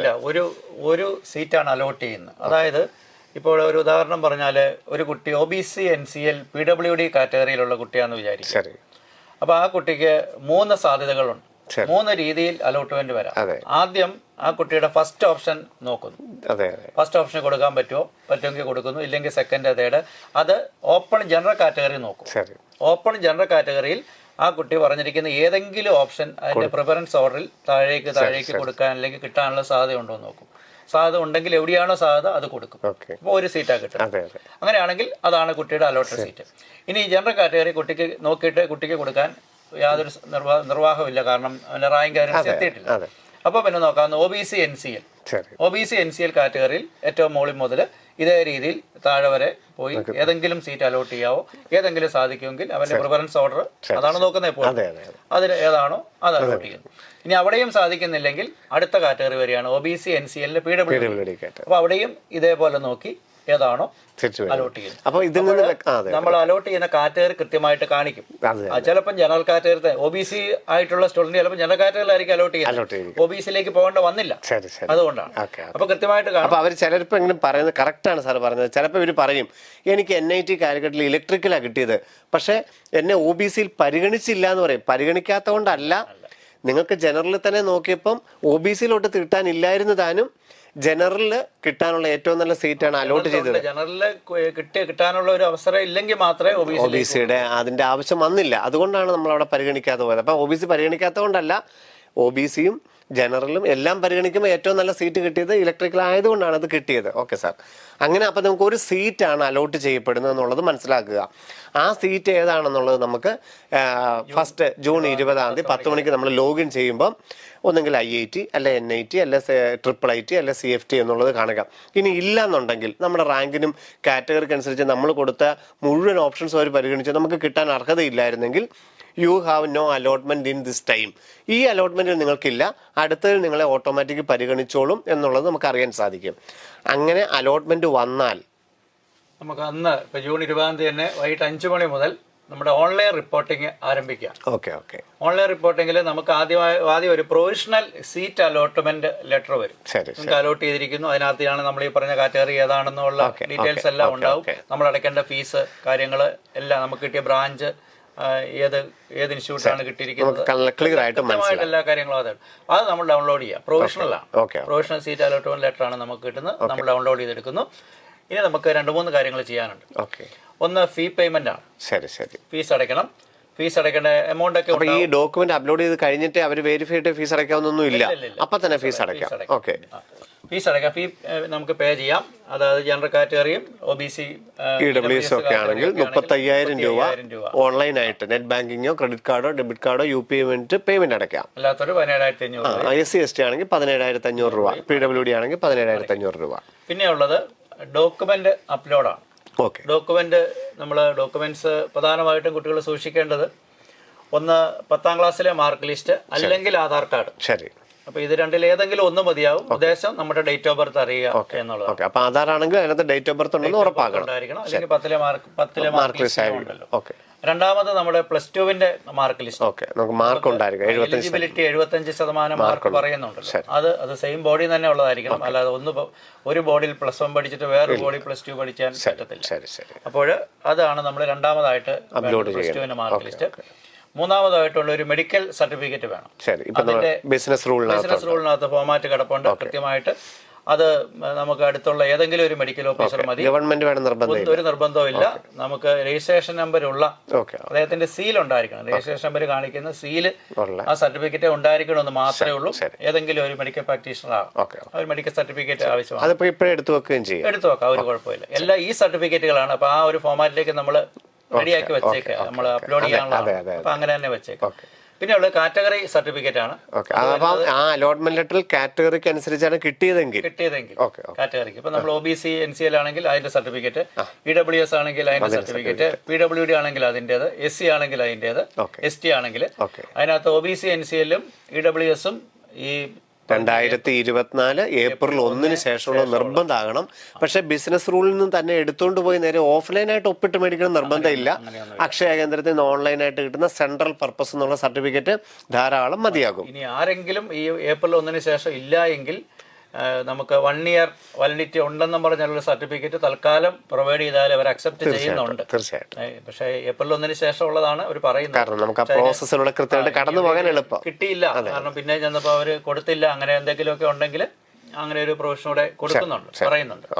അതൊരു കാര്യം. അപ്പോൾ ഇത്രയാണ്. പിന്നെയുള്ള സർട്ടിഫിക്കറ്റ് ഒരു കാര്യം വേണ്ടി വരും. നമുക്കൊരു നമ്മുടെ ക്രോസ്ഡ് ബ്ലാങ്ക്, നമ്മുടെ ചെക്ക്, ക്രോസ്ഡ് ചെക്ക്, അല്ലെങ്കിൽ നമ്മുടെ പാസ്ബുക്കിന്റെ, ബാങ്ക് പാസ്ബുക്കിന്റെ ഫ്രണ്ട് പേജിന്റെ copy, account number, account name, IFSC code ഒക്കെ കൃത്യമായിട്ട് കാണാൻ പാകത്തിനുള്ള. അത് നമ്മുടെ ആകാം, പേരന്റിന്റെ ആകാം, ജോയിന്റ് അക്കൗണ്ട് ആകാം. അതിന്റെ ഉദ്ദേശം ഇത്രയേ ഉള്ളൂ. നമ്മളിപ്പോൾ 35,000 അടയ്ക്കുന്നുണ്ട്. നമ്മൾ ഏതെങ്കിലും ഒരു സ്റ്റെപ്പിൽ നമ്മളത് വിഡ്രോ ചെയ്യുകയാണെങ്കിൽ അവരുടെ രജിസ്ട്രേഷൻ ഫീസ് 7,000 രൂപ ഒഴിച്ച് ബാക്കി പൈസ നമുക്ക് റീഫണ്ട് ചെയ്യാനുള്ള അക്കൗണ്ട് നമ്പർ അറിയുക എന്നുള്ള ഒരു ഉദ്ദേശമാണ് അവിടെ ഉദ്ദേശിക്കുന്നത്. പിന്നെ സ്റ്റേറ്റ് ഓഫ് എലിജിബിലിറ്റി അറിയണം. NIT വരുമ്പോൾ നമുക്ക് സ്റ്റേറ്റ് കോട്ടയ്ക്ക് വേണ്ടി, ഇപ്പൊ നമ്മള് കേരളത്തിൽ +2 പഠിക്കുന്ന ഒരു കുട്ടിയെ സംബന്ധിച്ച് അവന്റെ ഹോം സ്റ്റേറ്റ് കോട്ട കേരളത്തിലാണ് വരുന്നത്. അപ്പൊ നമ്മുടെ കോഴിക്കോട് NIT. തമിഴ്നാട്ടിൽ +2 പഠിച്ചു കഴിഞ്ഞാൽ ട്രിച്ചി NIT, കർണാടകത്തിൽ പഠിച്ചാൽ സുറത്കൽ NIT. കാരണം എല്ലാവരും ചോദിച്ചൊരു ചോദ്യമാണ്, ഈ സ്റ്റേറ്റ് കോഡ് എലിജിബിലിറ്റിക്ക് വേണ്ടിയിട്ട് എന്താണ് ഞാൻ ചെയ്യേണ്ടത്, എപ്പോഴും ചോദിക്കാറ്. സ്റ്റേറ്റ് എലിജിബിലിറ്റിക്ക് നമുക്ക് ചെയ്യാവുന്നത് നമ്മുടെ മാർക്ക് ലിസ്റ്റേല്, ക്ലാസ് 12ന്റെ മാർക്ക് ലിസ്റ്റേല് നമ്മൾ പഠിച്ച സ്കൂളിന്റെ പേര് കൃത്യമായിട്ട് വന്നിട്ടുണ്ടെങ്കിൽ ഒരു സീല ഉണ്ടാവും. അതിൽ നമ്മുടെ സ്കൂളിന്റെ പേര് കൃത്യമായിട്ട് വന്നിട്ടുണ്ടെങ്കിൽ CBSE ISE അത് പ്രിന്റഡ് തന്നെയാണ്, കൃത്യമാണ്. CBSE ISE നമുക്ക് അല്ലെങ്കിൽ പാസ് സർട്ടിഫിക്കറ്റ് കൊടുക്കാം. അപ്പൊ അതിനകത്ത് പേര് വരുന്നുണ്ട്, കൃത്യമായിട്ട് പാസ് സർട്ടിഫിക്കറ്റ് വരാം. സ്റ്റേറ്റിൽ അങ്ങനെ ഒരു കാര്യമുണ്ട്. ഇനി അങ്ങനെ ഈ സീലയിൽ കൃത്യമായിട്ട് വന്നിട്ടില്ല എങ്കിൽ നമുക്ക് TC ഇഷ്യൂ ചെയ്യാം. കാരണം ഇപ്പം +2 സ്റ്റേറ്റ് ബോർഡിൽ കഴിഞ്ഞ കുട്ടികളെ സംബന്ധിച്ച് അവരുടെ മാർക്ക് ലിസ്റ്റ് വന്നിട്ടില്ല. അവർക്ക് ഡിജിലോക്കറിൽ നിന്ന് അത് മതി. നമ്മുടെ 12th മാർക്ക് ലിസ്റ്റ് വേണമല്ലോ, അത് ഡിജിലോക്കറിൽ നിന്നുള്ളത് അപ്ലോഡ് ചെയ്ത് കൊടുത്താൽ മതി, അതിന് കുഴപ്പമില്ല. അപ്പോൾ മാർക്ക് ലിസ്റ്റ് അങ്ങനെ കിട്ടിയിട്ടില്ലെങ്കിൽ അവരുടെ TC അവൈലബിൾ ആണ്. സ്കൂളുകളിൽ പോയി മേടിക്കുമ്പോൾ അതിൽ സ്കൂളിന്റെ സീല് വ്യക്തമായിട്ട് അവിടെ ഉണ്ട്. ഇത് ഏറ്റവും പ്രധാനപ്പെട്ട കാരണം കഴിഞ്ഞ തവണ ഓരോ കുറിയിലും നമ്മൾ ഈ സർട്ടിഫിക്കറ്റ് അപ്ലോഡ് ചെയ്തതിനു ശേഷം കുറി വരുന്നതിനകത്തൊരു 40% പേരെങ്കിലും ഞങ്ങളോട് ചോദിച്ച ചോദ്യമാണ്, ഈ സ്റ്റേറ്റ് കോഡ് എലിജിബിലിറ്റിക്ക് അവർ കുറി ഇട്ടിരിക്കുന്നു. കാരണം +2 മാർക്ക് ലിസ്റ്റ് അപ്ലോഡ് ചെയ്തു ഈ സ്റ്റേറ്റ് കോഡ് എലിജിബിലിറ്റിക്ക് HS കിട്ടാൻ വേണ്ടിയിട്ട്. അപ്പം ഈ സ്റ്റേറ്റിന് +2 സ്റ്റേറ്റ് സിലബസ് പഠിച്ച കുട്ടികളുടെ +2 മാർക്ക് ലിസ്റ്റിൽ ഈ സീല് ക്ലിയർ ആവില്ല. അതുകൊണ്ട് അവർ കുറി ഇങ്ങോട്ട് ഇടും, അത് പോരാ എന്ന് പറയുന്നത്. അപ്പോൾ എന്ത് അപ്ലോഡ് ചെയ്യണം എന്ന് ചോദിച്ച് ധാരാളം പേര് വിളിച്ചിരുന്നു. അപ്പോൾ അതിൻ്റെ ഒരു ഉത്തരവാണ് പറഞ്ഞത്, നിങ്ങൾ സ്റ്റേറ്റ് സിലബസ് ആണ് പഠിച്ചതെങ്കിൽ നിങ്ങൾക്ക് ഡിജി ലോക്കറിൽ നിന്ന് +2 മാർക്ക് ലിസ്റ്റ് എടുത്തു വെക്കാം. അതോടൊപ്പം തന്നെ നിങ്ങൾ പഠിച്ച സ്കൂളിൽ പോയിട്ട് TC മേടിക്കുക, അതാണ് ഏറ്റവും നല്ലത്. TC മേടിക്കുക, അതിനകത്ത് സ്കൂളിൻ്റെ പേരൊക്കെയുള്ള നല്ല ക്ലിയർ ആയിട്ടുള്ള സീൽ ഉണ്ടെന്നുള്ളത് ഉറപ്പ് വരുത്തുക. നാളെ തന്നെ നിങ്ങൾ TC എല്ലാം മേടിച്ച് കൃത്യമായിട്ട് കയ്യിൽ വെക്കണം. അതാണ് സ്റ്റേറ്റ് കോഡ് എലിജിബിലിറ്റിയുടെ അവിടെ അപ്ലോഡ് ചെയ്യേണ്ടത്. പക്ഷേ CBSE ISE വിദ്യാർത്ഥികൾക്കാണ് 2 കാര്യങ്ങളുണ്ട്. +2 മാർക്ക് ലിസ്റ്റിനകത്തും TCക്കകത്തും നിങ്ങളുടെ ഓൾറെഡി സ്കൂളിൻ്റെ സർട്ടിഫിക്കറ്റ്, +2 മാർക്ക് ലിസ്റ്റിനകത്തും പാസ് സർട്ടിഫിക്കറ്റിനകത്തും നിങ്ങളുടെ സ്കൂളിൻ്റെ പേരുണ്ട്, അത് അപ്ലോഡ് ചെയ്താലും മതിയാകും. അപ്പോൾ അതൊക്കെ നമ്മുടെ ഈ പ്രൊവിഷണൽ അലോട്ട്മെന്റ് ലെറ്ററിൽ നിങ്ങൾക്ക് ഏതനുസരിച്ചാണ് സീറ്റ് കിട്ടിയത്, ഏതൊക്കെ ഡോക്യുമെന്റ്സ് ആണെന്നുള്ളത് വ്യക്തമായിട്ടുണ്ടാകും. അതനുസരിച്ചുള്ള കാര്യങ്ങളാണ് അപ്ലോഡ് ചെയ്യേണ്ടത്. അപ്ലോഡ് ചെയ്യേണ്ടത് എല്ലാവരും ചെയ്യേണ്ടത് സർട്ടിഫിക്കറ്റ് ഫോർമാറ്റിൽ അപ്ലോഡ് ചെയ്താൽ മതിയാവും. റെഡിയാക്കി വെക്കുക, നമുക്ക് അപ്ലോഡ് ചെയ്യാൻ പറ്റും. അപ്പൊ 20-ാം തീയതി പബ്ലിഷ് ചെയ്ത് കഴിഞ്ഞാൽ നിങ്ങൾക്ക് 24-ാം തീയതി 5 മണി വരെ ഇത് അപ്ലോഡ് ചെയ്യാനും പേയ്മെന്റ് അടയ്ക്കാനുള്ള സൗകര്യം ഉണ്ടെന്നുള്ളതും മനസ്സിലാക്കി വെക്കുക. ഇതേ സമയം തന്നെയാണ് നമുക്കിപ്പോ ഒരു സീറ്റ് കിട്ടിയിരിക്കുകയാണ്. നമുക്കിപ്പോ 25-ാമത്തെ ഓപ്ഷനിലാണ് സീറ്റ് കിട്ടി. നമുക്ക് ഏറ്റവും താല്പര്യം നമ്മുടെ 1-ാമത്തെ ഓപ്ഷന് കിട്ടുക എന്നുള്ളതാണ്. എന്തെങ്കിലും സാധ്യത ഉണ്ടെങ്കിൽ നമുക്ക് അവിടെ കിട്ടണം. അപ്പൊ അതിന് ഇനിയും കുറെ അധികം റൗണ്ടുകൾ നമുക്ക് ബാക്കിയുണ്ട്. 5 റൗണ്ട് ഇനിയും കിടക്കുന്നു നമുക്ക്. അപ്പൊ ഇവിടെ നമുക്ക് 3 ഓപ്ഷൻസ് തരുന്നുണ്ട്. അതായത് ഇപ്പം നമുക്ക് കിട്ടിയിരിക്കുന്ന ഈ അക്കാഡമിക് പ്രോഗ്രാം വേണമെങ്കിൽ നമുക്കത് ഫിക്സ് ചെയ്യാം. നമുക്ക് ഫസ്റ്റ് ഇപ്പൊ നമുക്ക് 25 കിട്ടി, അല്ലെങ്കിൽ ചിലർക്ക് 1 തന്നെ കിട്ടും, ചിലർക്ക് 2 കിട്ടും, ചിലർക്ക് 10 കിട്ടും, എത്രയെങ്കിലും ആവട്ടെ. അപ്പൊ നമുക്ക് അവിടെ ഒരു തീരുമാനം എടുക്കേണ്ടതായിട്ടുണ്ട്. എന്തൊക്കെയാണ് ആ തീരുമാനങ്ങൾ? ഒന്ന്, എനിക്ക് ഈ കിട്ടിയിരിക്കുന്ന പ്രോഗ്രാം മതി, ഈ കോളേജിലെ ഈ ബ്രാഞ്ചിലാണ് എനിക്ക് ആഗ്രഹം, ഞാൻ നേരത്തെ അങ്ങ് കൊടുത്തന്നേ ഉള്ളൂ, എയർ ഓപ്ഷന്റെ കൊടുത്തുള്ളൂ, എനിക്കിത് മതി എന്ന് നമുക്ക് കൃത്യമായിട്ട് നമുക്കൊരു തീരുമാനം ഉണ്ടെങ്കിൽ നമുക്ക് ഫ്രീസ് ചെയ്യാം. അത് ഈ 1 തൊട്ട് നമുക്ക് ചെയ്യുകയും ചെയ്യാം. അപ്പം 3 ഓപ്ഷനാണുള്ളത്: ഫ്രീസ്, സ്ലൈഡ്, ഫ്ലോട്ട്. അപ്പൊ നമുക്കിത് മതി, വേറെ ഒരു ഓപ്ഷനും നമ്മൾ ആഗ്രഹിക്കുന്നില്ല, കൃത്യമായിട്ട് ഇത് മതി എന്ന് നമ്മൾ ഫിക്സ് ചെയ്തിട്ടുണ്ടെങ്കിൽ നമുക്ക് ഫ്രീസ് ചെയ്യാം. ഓക്കെ. ഈ ഫ്രീസ് ചെയ്ത് കഴിഞ്ഞാൽ പിന്നെ ബാക്കിയുള്ള 5 അലോട്ട്മെന്റിലും ഒരു തരത്തിലും നമുക്ക് തിരിച്ച് കയറി വരാൻ പറ്റില്ല. റിപ്പോർട്ട് ചെയ്താൽ പോലും പറ്റില്ല, അറിയാതെയാണ് ഒന്നും ചെയ്യാൻ പറ്റില്ല. അപ്പൊ ഫ്രീസ് ആണ് ചെയ്യുന്നതെങ്കിൽ 100 പ്രാവശ്യം ആലോചിച്ചിട്ടേ ചെയ്യാവുള്ളൂ. അത് നിങ്ങൾ ഫ്രീസ് ചെയ്യുന്നത്. പിന്നെ അടുത്ത അലോട്ട്മെന്റിൽ നമ്മൾ ഫ്രീസ് ചെയ്തുകൊണ്ട് ഇത് മാത്രം ഇട്ടുകൊണ്ട് വേറെ പ്രോഗ്രാമിലേക്കൊക്കെ അലോട്ട്മെന്റ് നടന്നിട്ടുണ്ട്. മറ്റു കുട്ടികളൊക്കെ പോയിട്ടുണ്ട്. അപ്പൊ നമുക്കിത് ഇത് തന്നെ സീസാബിൽ പരിഗണിക്കുമോ? സീസാബിൽ പരിഗണിക്കാം. ഓക്കെ. അപ്പം ഇതിൽ നിങ്ങൾ ഫ്രീസ് ചെയ്താലും പിന്നെ NIT IEEE വേണമെന്നുണ്ടെങ്കിൽ സീസാബിൽ വേണമെങ്കിൽ കൊടുക്കാം. പക്ഷേ ഈ റിമൈനിങ് 5 അലോട്ട്മെന്റിൽ നിങ്ങളെ പരിഗണിക്കില്ല. അങ്ങനെയാണ് പുതിയ അലോട്ട്മെന്റ്, പുതിയ ഓപ്ഷൻസ് തീർച്ചയായും എല്ലാവർക്കും പങ്കെടുക്കാവുന്നതാണ്. അങ്ങനെയാണെങ്കിൽ സാർ ഈ ഫ്ലോട്ട് എന്താണ്? സ്ലൈഡ്. സാർ അങ്ങനെയാണെങ്കിൽ ഈ സ്ലൈഡ് എന്ന് പറയുന്ന ഓപ്ഷൻ ആരാണ് കൊടുക്കേണ്ടത്? സ്ലൈഡ് ഇപ്പൊ നമുക്ക് കാലിക്കറ്റ് NIT ഞാൻ പഠിക്കാൻ ഉദ്ദേശിക്കുന്നത്. ശരി. എനിക്കവിടെ ഇപ്പോൾ എനിക്ക് അവിടെ ട്രിപ്പിൾ ശരി കിട്ടിയിട്ടുണ്ട്. ശരി. എനിക്ക് ആഗ്രഹം ECE ആണ്. ശരി. കാലിക്കറ്റിലെ ECE ആണ് എനിക്ക് ആഗ്രഹം. ഞാൻ അതേ പഠിക്കുന്നുള്ളൂ. ഇനി എനിക്ക് വേണ്ടത് ഈ കാലിക്കറ്റിലെ ECE ആണെങ്കിലേ താല്പര്യം. കാലിക്കറ്റ് മാത്രമേ ഞാൻ പഠിക്കുന്നുള്ളൂ. ട്രിപ്പിൾ കിട്ടി, അതിന് മുകളിലാണ് ECE എന്ന് പറയുന്ന ഓപ്ഷൻ കിടക്കുന്നത്. എങ്കിൽ നമുക്ക് സ്ലൈഡ് ചെയ്യാം. അതായത് കാലിക്കറ്റിലെ പ്രോഗ്രാംസിന് ECE മാത്രമേ നമ്മൾ മുമ്പിൽ കൊടുത്തിട്ടുള്ളൂ. ഇനി CS മുകളിൽ കൊടുത്തിട്ടുണ്ടെങ്കിൽ ഓക്കെ, അത് നമ്മൾ പരിഗണിക്കുന്നു. പക്ഷെ ഞാൻ അറിയാതെ വേറെ കുറെ NITയും IIIT ഒക്കെ എന്റെ മുകളിൽ ഉണ്ട്. അങ്ങോട്ടൊന്നും എനിക്ക് പോകാൻ താല്പര്യമില്ല. ഈ സ്ഥാപനത്തിലെ തന്നെ മറ്റു കോഴ്സുകൾ ഞാൻ മുകളിൽ കൊടുത്തിരിക്കുന്നത് മാത്രം മതി എന്നുണ്ടെങ്കിൽ സ്ലൈഡ് എന്ന ഓപ്ഷൻ നമുക്ക് കൊടുക്കാം. ഓക്കെ. ഇനി മോസ്റ്റ്ലി എല്ലാ കുട്ടികളും ചെയ്യുന്ന ഓപ്ഷനാണ് മൂന്നാമത്തെ. തീർച്ചയായിട്ടും ഫ്ലോട്ട് എന്ന് പറയുമ്പോൾ നമുക്കിപ്പോൾ കിട്ടിയിരിക്കുന്ന പ്രോഗ്രാമിന് മുകളിലുള്ള ഏത് പ്രോഗ്രാമും കിട്ടിയാലും ഞാൻ സാറ്റിസ്ഫൈഡ് ആണ്. ഒരു കാരണവശാലും എനിക്ക് ഇതിലോട്ട് പോകേണ്ടതില്ല. മുകളിൽ എങ്ങോട്ടാണെങ്കിലും എനിക്ക് താല്പര്യം. ഏത് കിട്ടിയാലും എല്ലാത്തിലും പരിഗണിക്കണം. അതിന് വേണ്ടിയാണ് നമ്മൾ ഫ്ലോട്ട് കൊടുക്കുന്നത്. അപ്പൊ ഇപ്പൊ നമ്മൾ ഫ്ലോട്ട് ചെയ്താൽ ഇനി നമ്മൾ അവിടുന്ന് മാറുന്നില്ലെങ്കിൽ ഇനി ഓരോ റൗണ്ടുകളിലേക്ക് വരുമ്പോൾ നമുക്ക് ഈ ഫ്ലോട്ട് വേണമെങ്കിൽ സ്ലൈഡ് ആക്കാം, ഫ്ലോട്ട് വേണമെങ്കിൽ ഫ്രീസ് ആക്കാം, അതുപോലെ സ്ലൈഡ് വേണമെങ്കിലും ഫ്രീസ് ആക്കാം. ഇത്ര ഓപ്ഷൻസ് ബാക്കിയുള്ളിടത്തോട്ടുള്ളൂ. നമ്മൾ ഒന്നും ചെയ്യുന്നില്ലെങ്കിൽ അല്ലെങ്കിൽ എല്ലാം ഓട്ടോ ഫ്ലോട്ട് ആയിരിക്കും. നമ്മൾ അവിടെ ഒരു ഓപ്ഷൻ പ്രത്യേകിച്ച് പറയുന്നില്ല എന്നുണ്ടെങ്കിൽ അത് ഫ്ലോട്ടിൽ തന്നെ കിടക്കുകയും ചെയ്യും. അപ്പൊ ഇതാണ് ഏറ്റവും കൂടുതൽ കുട്ടികൾ ചോദിക്കുന്നത്, ഈ ഫ്രീസ്, ഫ്ലോട്ട്, സ്ലൈഡ് ഇതെന്താണ്, ഇതെങ്ങനെ കൊടുക്കണം, ഇത് കൊടുത്തു കഴിഞ്ഞാലുള്ള ആഫ്റ്റർ എഫക്റ്റ് എന്നുള്ളത് കൃത്യമായിട്ട് പറഞ്ഞു തന്നിട്ടുണ്ട്. അത് നിങ്ങൾ മനസ്സിലാക്കിയിട്ട് മാത്രമേ ഇനിയുള്ള റിമൈനിങ് റൗണ്ടിലോട്ട് നിങ്ങൾ ശ്രദ്ധിക്കാവുള്ളൂ. അതുപോലെ തന്നെ സാർ, ഈ നമ്മൾ 24-ാം തീയതിക്കുള്ളിൽ നമ്മൾ അപ്ലോഡ് ചെയ്ത് കഴിഞ്ഞു, നമ്മൾ അങ്ങനെ ഒരു ഉപയോഗിച്ചു, പിന്നെ നമുക്ക് എപ്പോഴാണ് ഒരു കുറി വരുന്നത്? എന്തെങ്കിലും നമ്മുടെ സർട്ടിഫിക്കറ്റിനകത്തൊരു ഈ സമയത്താണ് ഈ കൂടെ തന്നെ റെസ്പോൺസ് ബൈ കാൻഡിഡേറ്റ് 26-ാം തീയതി. ഓക്കെ 26-ാം തീയതി. അപ്പോൾ നമ്മൾ ഇത്രയും കാര്യങ്ങൾ ചെയ്ത് കഴിയുമ്പോൾ 25-ാം തീയതി അവരുടെ പ്രോഗ്രാം ആണോ? ഈ റെസൊല്യൂഷൻ ഓഫ് പേയ്മെന്റ് ഇഷ്യൂസ്, എന്തെങ്കിലും പേയ്മെന്റിന്റെ ഒക്കെ വിഷയം നമ്മൾ പറഞ്ഞല്ലോ നേരത്തെ തന്നെ.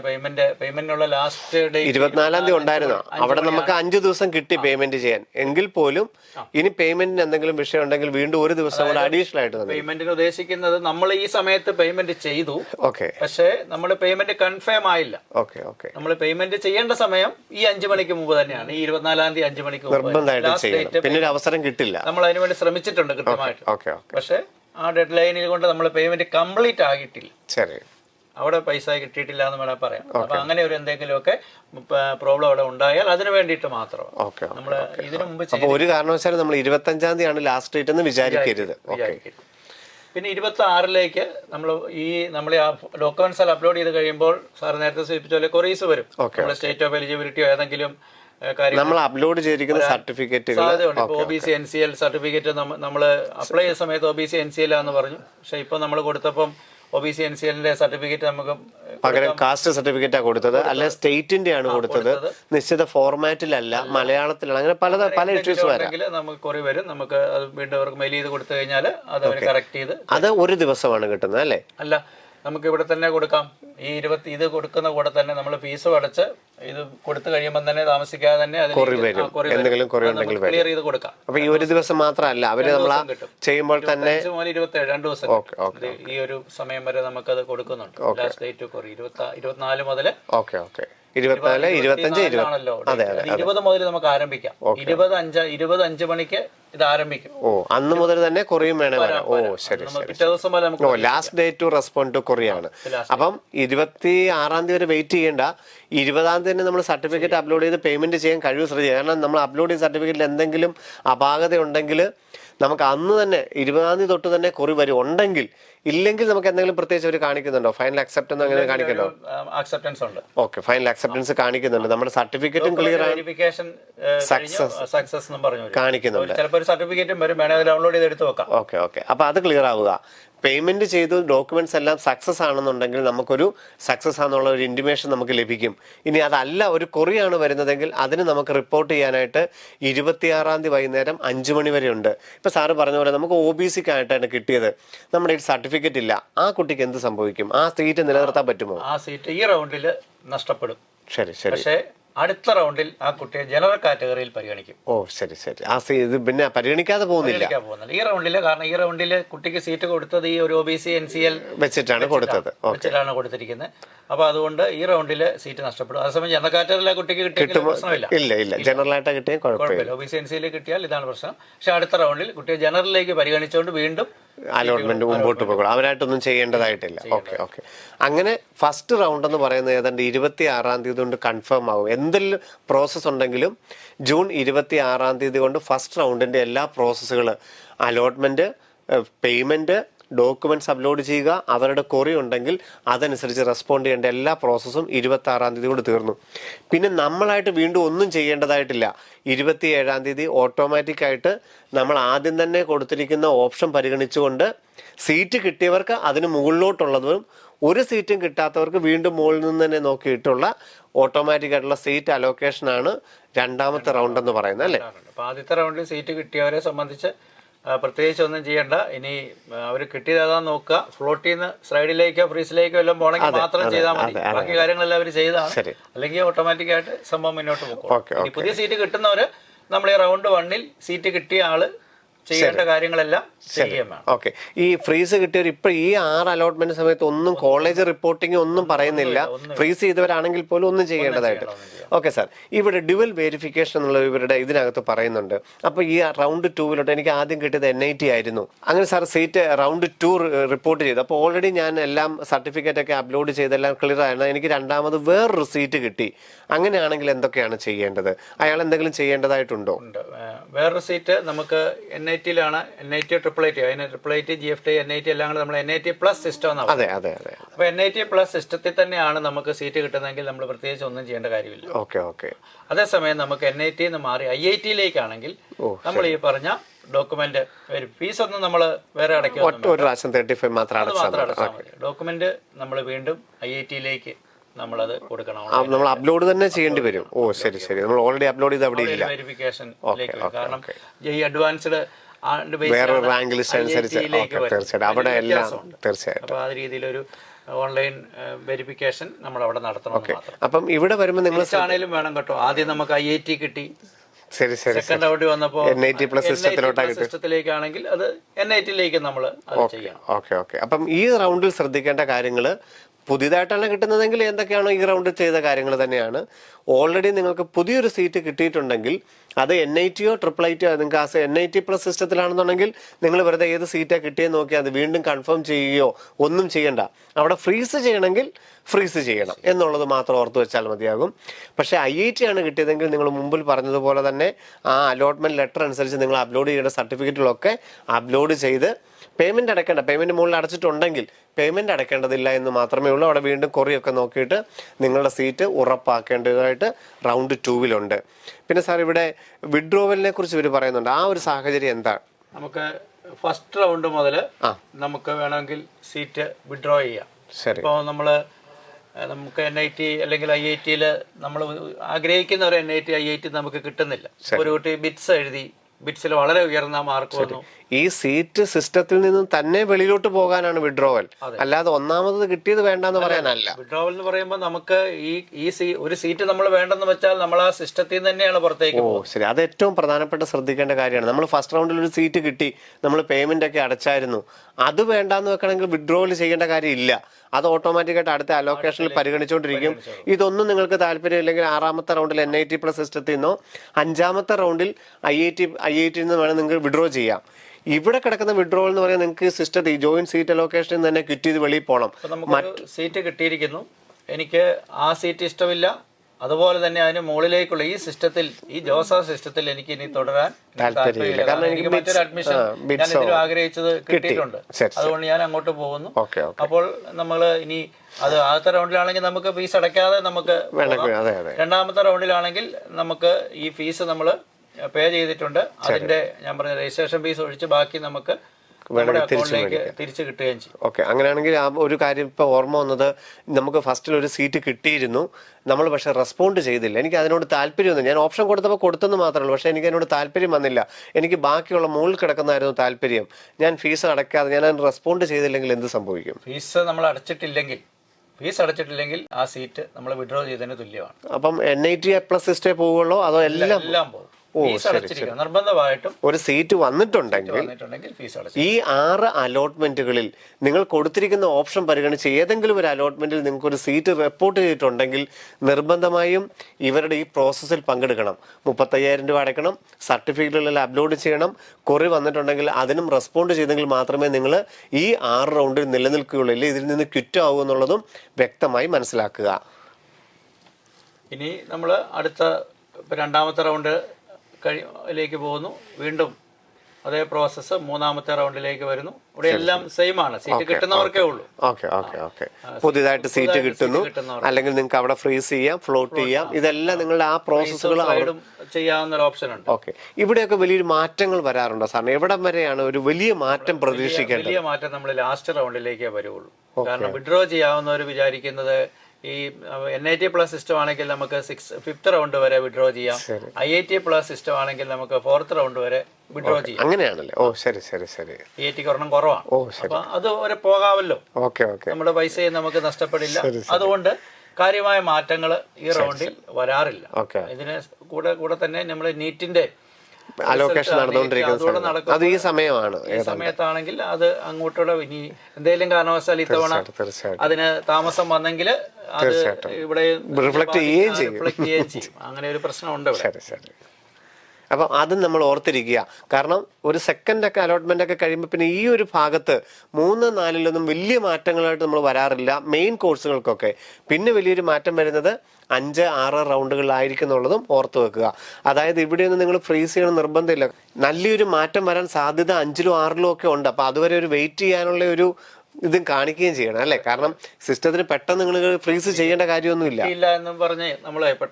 അതെ അതെ അതാ പറഞ്ഞത്. കാരണം അവരെ ഒന്ന് വെയിറ്റ് ചെയ്യാനുള്ള ഒരു ക്ഷമയും കൂടെ നമ്മൾ കാണിക്കേണ്ടതായിട്ടുണ്ട്. നമ്മളിനി 2, 3 ഒന്നും കാര്യമായിട്ട് എക്സ്പ്ലെയിൻ ചെയ്യേണ്ട കാര്യം എല്ലാം ഒരേ പ്രോസസ് ആവർത്തിച്ചുകൊണ്ടിരിക്കുകയാണ്. ഓക്കെ സാർ, ഇനി എവിടെയാണ് നമ്മൾ പ്രധാനപ്പെട്ട ശ്രദ്ധിക്കേണ്ടത്? നമ്മൾ ഇത് 3rd റൗണ്ട് കഴിഞ്ഞു. 3rd റൗണ്ട് ഫീസ് നമ്മൾ 4th റൗണ്ടിലേക്ക് വരികയാണ്. 4th റൗണ്ട് മുതൽ ഒന്നുകൂടെ നോക്കാം. ഇതാണ്. അപ്പോൾ ഈ 4th റൗണ്ട് നമുക്ക് IIT സംബന്ധിച്ച് ആകെ 5 റൗണ്ടേ ഉള്ളൂ. ഓ ശരി ശരി ശരി, 5 റൗണ്ടേ ഉള്ളൂ. IIT പ്ലസ് സിസ്റ്റങ്ങൾ ഫൈനൽ റൗണ്ട്. ഇതാണ് റൗണ്ട് 5 IIT പ്ലസ് സിസ്റ്റങ്ങളുടെ ഫൈനൽ റൗണ്ട്. ഓക്കെ, അതായത് റൗണ്ട് 5 എത്തിയിരിക്കുന്നു. IIT ഇവിടെ കൊണ്ട് തീരുകയാണ്. ഓക്കെ, അതുകൊണ്ട് 4th റൗണ്ടിൽ നമ്മൾ വിഡ്രോ ചെയ്യാൻ എന്തെങ്കിലും നമുക്ക് താല്പര്യം ഉണ്ടെങ്കിൽ IIT-ലാണ് നമുക്ക് കിട്ടിയിരിക്കുന്നത്. അത് നമുക്ക് വിഡ്രോ ചെയ്യാൻ താല്പര്യം ഉണ്ടെങ്കിൽ അത് തീർച്ചയായിട്ടും 4th റൗണ്ടിൽ ചെയ്തിരിക്കണം. പ്രത്യേകം last round for seat withdrawal or exit option only for IITs. ഇനി അത് വിഡ്രോ ചെയ്തില്ലെങ്കിൽ വലിയ പ്രശ്നങ്ങളുമാണ്. അടുത്ത വർഷം കുട്ടി റിപ്പീറ്റ് ചെയ്തിട്ട് എഴുതിയാൽ പോലും റിപ്പീറ്റ് ചെയ്താലും അവൻ IIT-യിലേക്ക് NIT ഒക്കെയാണ്, പക്ഷെ IIT-യിൽ അവൻ അപ്ലൈ ചെയ്യാനോ പഠിക്കാനോ ഉള്ള അവസരം. IIT-യുടെ ഏതെങ്കിലും ഒരു സീറ്റ് നിങ്ങൾക്ക് അലോക്കേറ്റ് ചെയ്തിട്ടുണ്ടെങ്കിൽ നിർബന്ധമായിട്ട് അത് വേണ്ടെന്നുണ്ടെങ്കിൽ, കാരണം ഇതാണ് IIT-യിലേക്ക് ഇനി മറ്റൊരു അലോട്ട്മെന്റ് ഇല്ല. സീസാബിൽ പോലും IIT ഇല്ല. ആ സീറ്റ് 4 വർഷവും വേക്കന്റ് ആയിട്ട് കിടക്കും. അതുകൊണ്ടാണ്. അപ്പൊ അങ്ങനെ സംഭവിക്കരുത്. ആരെങ്കിലും വിഡ്രോ ചെയ്യാൻ ആഗ്രഹിക്കുന്നെങ്കിൽ പ്രധാനപ്പെട്ട കാര്യമാണ് 4ാമത്തെ റൗണ്ട്. അതായത് ജൂലൈ 16, 2024 ജൂലൈ 16-ാം തീയതിയാണ് IIT-കളിൽ നിങ്ങൾ ഓപ്ഷൻ വേണ്ട എന്ന് വെക്കാനുള്ള ലാസ്റ്റ് ഡേറ്റ്. പിന്നെ റൗണ്ട് 5ലേക്ക് വരും. നമുക്ക് 5ലേക്ക് വന്നാൽ മതിയല്ലോ. IIT-കളുടെ ഫൈനൽ റൗണ്ടാണ്. അപ്പൊ കൃത്യമായിട്ട് കാണിച്ചിട്ടുണ്ട്. നമുക്ക് ഈ ഒരു അധ്യയന വർഷത്തിൽ 24-25 അധ്യയന വർഷത്തിൽ ഒരു IIT പ്രവേശനം കിട്ടുമോ ഇല്ലയോ എന്നുള്ളതിന്റെ ലാസ്റ്റ് ചാൻസ് ആണ് ജൂലൈ 17-ാം തീയതി 5ാമത്തെ റൗണ്ട് വരുമ്പോൾ നമുക്ക് അറിയാനായിട്ട് സാധിക്കും. കാരണം മാക്സിമം ആൾക്കാർ ഇവിടെ കൊണ്ട് വിഡ്രോ ചെയ്യും വേണ്ടാത്തവര്. അപ്പൊ IIT-യുടെ സാധ്യത നമുക്ക് എന്തെങ്കിലും കാരണവശാൽ കിട്ടുമെങ്കിൽ അത് 5ാമത്തെ റൗണ്ടിൽ കിട്ടുകയും ചെയ്യും. പക്ഷെ അവിടെ കിട്ടിക്കഴിഞ്ഞാൽ ഒരു കാരണവശാലും ക്വിറ്റ് ചെയ്യാനുള്ള ഓപ്ഷൻ ഇല്ല എന്നുള്ളതും നമ്മൾ ശ്രദ്ധിക്കുക. ഇനി IIT നമുക്ക് IITയുടെ കാര്യങ്ങൾ ഒന്നുകൂടി ഒന്ന് പറയാം. അപ്പോൾ 5ാമത്തെ റൗണ്ടിൽ നമുക്ക് കിട്ടിയിരിക്കുന്നു. നമ്മൾ IIT കൺഫേം ആയി. നമ്മൾ സീറ്റ് ബാക്കി കാര്യങ്ങളൊക്കെ നമ്മൾ നേരത്തെ ചെയ്തതാണ്, അല്ലെങ്കിൽ ഈ സമയത്ത് ചെയ്യണം. ഈ പേയ്മെന്റും കാര്യങ്ങളൊക്കെ ചെയ്തു. ഇനി IITയുടെ സംബന്ധിച്ചുള്ള അലോട്ട്മെന്റ് പ്രോസസ് ഇവിടെ അവസാനിക്കുകയാണ്. ഇനി നമ്മൾ ചെയ്യേണ്ടത്, നമുക്ക് ഏത് IITയിലാണ് കിട്ടിയിരിക്കുന്നത് അവരുടെ സൈറ്റിൽ കയറി നോക്കണം. ഇനിയുള്ളത് നമ്മുടെ ഫിസിക്കൽ റിപ്പോർട്ടിംഗ്. ബാക്കി പേയ്മെന്റും ഉണ്ട്, അതുപോലെ ഫിസിക്കൽ റിപ്പോർട്ടിംഗും ഉണ്ട്. അപ്പൊ അവർ ഓരോ IITയിലും ഓരോ ഡേറ്റ് ആയിരിക്കും തരും. അപ്പൊ അവരുടെ സൈറ്റിൽ കയറി ഏത് ഡേറ്റിലാണ് നമ്മൾ അവിടെ ചെന്ന് റിപ്പോർട്ട് ചെയ്ത് നമ്മളെ ഓൺലൈൻ ആയിട്ട് സബ്മിറ്റ് ചെയ്ത നമ്മുടെ ഹാർഡ് കോപ്പി ആയിട്ട് നമ്മൾ ചെല്ലേണ്ടത്. TC ഇങ്ങനെയുള്ള കാര്യങ്ങളും, അതുപോലെ ഫീസ് ആനുകൂല്യം വേണമെങ്കിൽ അതിനുള്ള അതും പ്രധാനപ്പെട്ടതാണ്. അപ്പം ജൂലൈ 23 ശേഷമേ വരുള്ളൂ. കാരണം നമ്മൾ കേട്ടിട്ടുണ്ട് 5 ലക്ഷത്തിൽ താഴെയാണ് ഫീസ് വ്യത്യാസമുണ്ട്, 1 ലക്ഷത്തിൽ താഴെയാണ് ഫീസ് ഇല്ല എന്ന് പറയുന്നത്. അപ്പൊ പലപ്പോഴും ചോദിക്കും, ഈ സീറ്റ് അലോക്കേഷനിൽ ഒരിക്കലും ഇൻകം സർട്ടിഫിക്കറ്റ് ചോദിച്ചിട്ടില്ല. അപ്പോൾ ഈ ഇൻകം സർട്ടിഫിക്കറ്റ് കൊടുക്കേണ്ടത് എവിടെയാണ്, ഏത് സമയത്താണ് ഫീസിനെ കുറിച്ച് എന്നുള്ളത് ചോദിച്ചിട്ടുണ്ട്. അതിന്റെ ഉത്തരവാണ് ഇപ്പോൾ പറഞ്ഞത്. 23-ാം തീയതിക്ക് ശേഷം ഏത് IITയിലാണോ പ്രവേശനം കിട്ടിയിരിക്കുന്നത് അതിന്റെ വെബ്സൈറ്റ് നോക്കി കൃത്യമായിട്ട് നിങ്ങൾ അതിന്റെ ഷെഡ്യൂൾ മനസ്സിലാക്കുക. അവിടുത്തെ ഫീ പേയ്മെന്റ് ഓൺലൈൻ അല്ല, അതെ ചെന്നുള്ളതാണ്. തീർച്ചയായിട്ടും പ്രധാനപ്പെട്ട കാര്യം. ബാലൻസ് ഫീ ആണ്. നമ്മൾ ആദ്യം കുറച്ച് പൈസ അടച്ചിട്ടുണ്ട്. അതിന്റെ ബാലൻസ് ഫീ എത്രയാണോ അത് നമ്മൾ അവിടെ ചെന്ന്, കാരണം നമുക്ക് മിക്കവാറും IITകളിൽ എവിടെയെങ്കിലുമൊക്കെ ഡൽഹിയോ അല്ലെങ്കിൽ മുംബൈയോ ഒക്കെ ആണെങ്കിൽ നമ്മൾ ഫ്ലൈറ്റ് ഒക്കെ അതനുസരിച്ച് നമ്മൾ ചാർട്ട് ചെയ്ത് വെക്കണം. നമ്മൾ നേരത്തെ തന്നെ ടിക്കറ്റ് ഒക്കെ എടുത്ത് വെക്കണം എന്നുള്ളതാണ് അതിന്റെ മീനിങ്. ദെൻ ലാസ്റ്റ് റൗണ്ടിലോട്ട് നമ്മൾ പോവുകയാണ്. NIT പ്ലസ് സിസ്റ്റത്തിന് വേണ്ടി മാത്രമുള്ള അലോട്ട്മെന്റാണ്. 6ാമത്തെ അലോട്ട്മെന്റ്. 5 കഴിഞ്ഞു. 5 IIT അവിടെ കൊണ്ട് തീർന്നു. അപ്പൊ ഇത് ഫൈനൽ റൗണ്ട് NIT പ്ലസ് സിസ്റ്റത്തിന് വേണ്ടി മാത്രം. അത് കൃത്യം അവിടെ കാണിച്ചിട്ടുണ്ട്. അപ്പൊ ജൂലൈ 17-ാം തീയതിയാണത് നമ്മൾ വരുന്നത്. അപ്പൊ അവിടെ നമുക്ക് വിഡ്രോവൽ വേണേൽ ചെയ്യാം. 5ാം റൗണ്ടിൽ വന്നതിന് ഇപ്പൊ ഈ 6ാമത്തെ റൗണ്ടിൽ നമുക്ക് വിഡ്രോ ചെയ്യാൻ കുഴപ്പമൊന്നുമില്ല. കാരണം സീസാബ് ഉണ്ട്, ഒരു പ്രശ്നമൊന്നുമില്ല. ഇനി ഇവിടെയാണ് നമുക്ക് അഡ്മിഷൻ കിട്ടുന്നെങ്കിൽ നേരത്തെ പറഞ്ഞ പോലെ ബാക്കിയുള്ള പ്രോസസ്സുകളെല്ലാം നമ്മൾ ചെയ്യണം.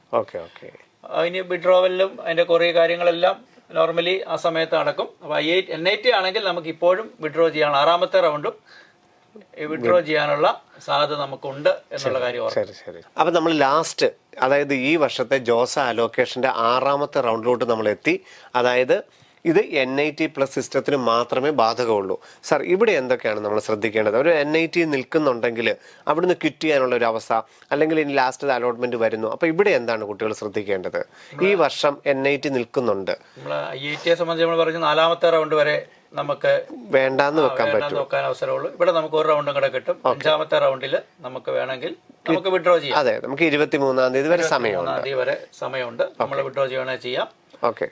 എന്നാലും വേണമെങ്കിൽ സീസാബിൽ പരിഗണിക്കും. ഇവിടെ നിന്നാലും പരിഗണിക്കും, ക്വിറ്റ് ചെയ്താലും സീസാബിൽ പരിഗണിക്കും. ഇതുമായിട്ടൊരു ബന്ധവും ഇല്ല എന്ന് വേണമെങ്കിൽ നമുക്ക് പറയാം. കൃത്യമായിട്ട് ഓർത്തിരിക്കും. കാരണം ഓപ്ഷൻസ് എല്ലാം ഡിഫറെന്റ് ആവും. തീർച്ചയായിട്ടും പ്രശ്നമില്ല. അപ്പൊ നമ്മൾ 6ാമത്തെ 5-ൽ വേണേൽ വിഡ്രോ ചെയ്യാം. ഇല്ലെങ്കിൽ വിഡ്രോവലിന് നമുക്ക് ബിസിനസ് റൂളിൽ ഒരു ഫോമാറ്റ് ഉണ്ട്, അത് നമ്മൾ സെൻഡ് ചെയ്ത് കൊടുക്കണം. അതാണ് വിഡ്രോവൽ കൊറിയർ റെസ്പോൺസ്. അത് ഇമെയിലാണ്, അപ്ലോഡ് ചെയ്യുകയല്ല, ഇമെയിൽ ചെയ്യണം. അപ്പോൾ അത് 5ാമത്തെ റൗണ്ട് കഴിഞ്ഞു. ഇനി 6ാമത്തെ round it is for NIT plus system ഉള്ളി. അപ്പൊ 6ാമത്തെ റൗണ്ട് നമുക്ക് എവിടെയെങ്കിലും കിട്ടിയിട്ടുണ്ട്. അപ്പൊ നേരത്തെ പറഞ്ഞ പോലെ ഉള്ള കാര്യങ്ങൾ ചെയ്യാം. അതോടൊപ്പം ഈ NIT പ്ലസ് സിസ്റ്റങ്ങളിൽ കിട്ടിയ ആളുകൾ ചെയ്യണ മറ്റൊരു കാര്യം കൂടിയുണ്ട്. ഓൺലൈനായിട്ട് നമ്മൾ IITയുടെ പറഞ്ഞു ഒരു ഫീ പേയ്മെന്റ് നമ്മൾ ഓൺലൈൻ ചെയ്യുന്നുള്ളൂ. 2ാമത്തെ നമ്മൾ ഫിസിക്കലായിട്ട് അവിടെ ചെന്നിട്ട് NIT പ്ലസ് സിസ്റ്റത്തിലാണ് കിട്ടുന്നെങ്കിൽ നമുക്ക് ഒരു പേയ്മെന്റ് കൂടെ വരുന്നു, പാർഷ്യൽ അഡ്മിഷൻ ഫീ പേയ്മെന്റ്. പ്രധാനപ്പെട്ട കാര്യമാണ്. അതായത് ഇത് ഓൺലൈൻ ആയിട്ട് തന്നെ NIT പ്ലസ് സിസ്റ്റങ്ങളിൽ നമ്മുടെ ജനറൽ, OBC, EWS ആണെങ്കിൽ 45,000 രൂപ അത് പേ ചെയ്യണം. അതേസമയം മറ്റുള്ളവരാണെങ്കിൽ അവർ 20,000 രൂപയും. അത് ജോസ വഴിയാണോ അടക്കേണ്ടത്, അതോ അതാത് NITയുടെ സൈറ്റ് വഴിയാണോ? നമുക്ക് ആ സൈറ്റ് കൃത്യമായിട്ട് നമ്മൾ നേരത്തെ ഫീസ് അടച്ചിട്ടുണ്ട്. അപ്പൊ ആ ഒരു സൈറ്റിലേക്ക് തന്നെയാണ് നമുക്ക് അത്, അതായത് ജോസ വഴി തന്നെയാണ് അടക്കേണ്ടത്. NIT IIIT ആണെങ്കിൽ ഈ പാർഷ്യൽ പേയ്മെന്റ് PAF എന്ന് പറയുന്നത് നമ്മുടെ ജോസ സീറ്റ് അലോക്കേഷൻ വഴി തന്നെയാണ് 40,000 രൂപ ബാക്കി അടക്കേണ്ടത്. ഇനി അപ്പോൾ നമ്മുടെ അഡ്മിഷൻ കൺഫേം ആയി ഇത് അടച്ചില്ലെങ്കിൽ നമ്മൾ അതിന് വിഡ്രോ ചെയ്തതിന്റെ സെയിം എഫക്റ്റ് ആണ്. അതായത് നമുക്ക് 6 അലോട്ട്മെന്റിൽ സീറ്റ് കിട്ടി, നമ്മൾ 35,000 രൂപയ്ക്ക് അടച്ചിരുന്നു. പക്ഷെ ഈ ഫൈനൽ റൗണ്ടിൽ PAF, അതായത് ബാക്കി ഓൺലൈൻ പാർഷ്യൽ പേയ്മെന്റ് അടച്ചില്ല എന്നുണ്ടെങ്കിൽ, ഇങ്ങനെ ഒരു തീരുമാനത്തിലേക്ക് വരാൻ കാരണം ആദ്യത്തെ ഈ പൈസ അടച്ചെങ്കിൽ പോലും കുട്ടികൾ മെഡിക്കലിലേക്കാണ് പിന്നെ റിപ്പോർട്ട് പോലും ചെയ്യില്ല, കോളേജിൽ പോയി റിപ്പോർട്ട് ചെയ്യില്ല. അങ്ങനെ വരാതിരിക്കാൻ വേണ്ടിയാണ് കുറെ കൂടെ എമൗണ്ട് നമ്മളെ കൊണ്ട് അടപ്പിക്കുന്നു എന്നുള്ളത്. ഒന്നും കൂടെ ഒരു കൺഫേം ചെയ്യുക എന്നുള്ളത് തന്നെ. അപ്പൊ ഇങ്ങനെ അടച്ചു കഴിയുമ്പോൾ നമ്മുടെ അഡ്മിഷൻ കൺഫേം ആയി. പക്ഷേ ഫിസിക്കൽ റിപ്പോർട്ടിങ്ങുള്ള സമയമായിട്ടില്ല. ഇനി വീണ്ടും CSAB-യിലേക്ക് CSAB-ലേക്ക് പോവാം. ഓക്കെ, അതിന്റെ 2 റൗണ്ട് കൂടെ കഴിഞ്ഞിട്ട് മാത്രമേ ഉള്ളൂ ഫിസിക്കൽ. CSAB-ലെ 2 റൗണ്ട് ഉണ്ടാവും. CSAB-ൽ നമുക്ക് ഇവിടെ സീറ്റ് കിട്ടിയ ആൾക്കും CSAB-ൽ അപ്ലൈ ചെയ്യാം, സീറ്റ് കിട്ടാത്തവർക്കും അപ്ലൈ ചെയ്യാം, ജോസായിൽ രജിസ്റ്റർ ചെയ്യാത്തവർക്കും എല്ലാവർക്കും CSAB അപ്ലൈ ചെയ്യാം. ഏകദേശം ഒരു ജൂലൈ 17 ജൂലൈ 15 കൂടിയൊക്കെ CSAB-യിൽ നമുക്ക് അവൈലബിൾ ആയിട്ടുള്ള സീറ്റുകൾ ഏതൊക്കെ കോളേജുകളിൽ ഏതൊക്കെ ബ്രാഞ്ചിൽ എത്ര സീറ്റുകളുണ്ട് എന്നുള്ളതിന്റെ ഒരു ലിസ്റ്റ് നമുക്കുണ്ടാവും. അതിന്റെ ബേസിൽ നമുക്ക് CSAB കൊടുക്കാം. അപ്പൊ അങ്ങനെ ഇപ്പം ഈ 26-ാം തീയതിക്ക് ശേഷമാണ് CSAB വരുന്നത്. അതെ, 26, 24 അല്ലെങ്കിൽ 26 പറഞ്ഞിരിക്കും. ഇതിന് ശേഷം CSAB വരും. അതിന് മുമ്പ് അങ്ങനെയാണെങ്കിൽ ഇവിടെ ഞാൻ 35,000 രൂപയും അതിനുശേഷം 40,000 രൂപ പാർഷ്യൽ പേയ്മെന്റ് അടച്ചിട്ടുണ്ട്. CSAB-ൽ ഞാൻ വേറെ വീണ്ടും രജിസ്ട്രേഷൻ ഫീ അടക്കേണ്ടതായിട്ട് വരും. രജിസ്ട്രേഷൻ ഫീയുടെ കാര്യം പറയുന്നില്ല, ഇത്തവണ CSAB-ന്റെ സ്പെഷ്യൽ നമുക്ക് വന്നിട്ടില്ല. അത് ഏതാണ്ട് 17-ാം തീയതിയോടുകൂടി CSAB-ന്റെ വെബ്സൈറ്റിൽ പൈസ അടച്ച സ്ഥിതിക്ക് 80,000 രൂപ അടച്ചിട്ടുണ്ട്. ഓക്കെ, അപ്പൊ പുതിയതായിട്ട് കയറണമെന്നുണ്ടെങ്കിൽ മാത്രം രജിസ്ട്രേഷൻ ഫീസ് അടച്ചാൽ. ഓക്കെ.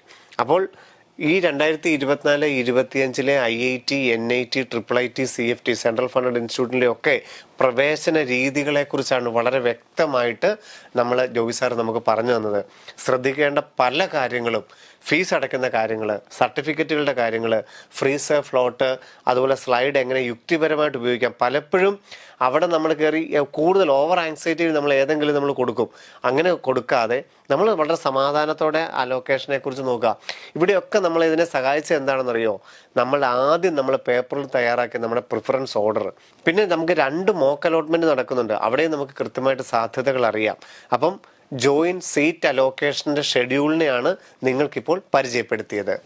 അപ്പം 2024 നിങ്ങൾ വിവിധ പ്രവേശന പരീക്ഷകൾ എഴുതിയവരാണ്. JEE അഡ്വാൻസ്ഡ്, JEE മെയിൻ, മറ്റു പല പരീക്ഷകളും എഴുതിയിട്ടുള്ളത്.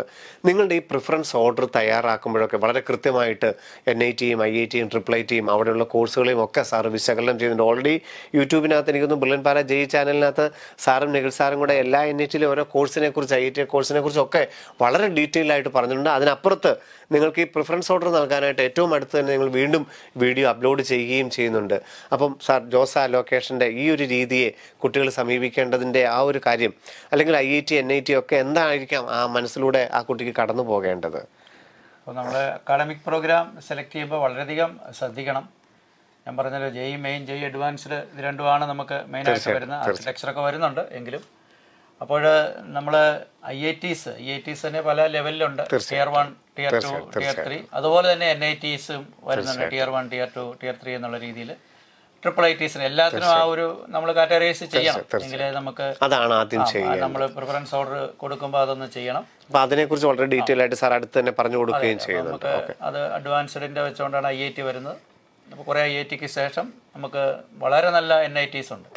ചെറിയൊരു ഉദാഹരണം പറഞ്ഞാൽ, ഇപ്പോൾ മദ്രാസ് IIT-യുടെ കിട്ടുന്ന ചില പാക്കേജിന് മുകളിൽ ഈ കഴിഞ്ഞ വർഷം വാറങ്കൽ NIT-ന്ന് ആവറേജ് എടുക്കുമ്പോൾ കിട്ടിയിട്ടുണ്ട്.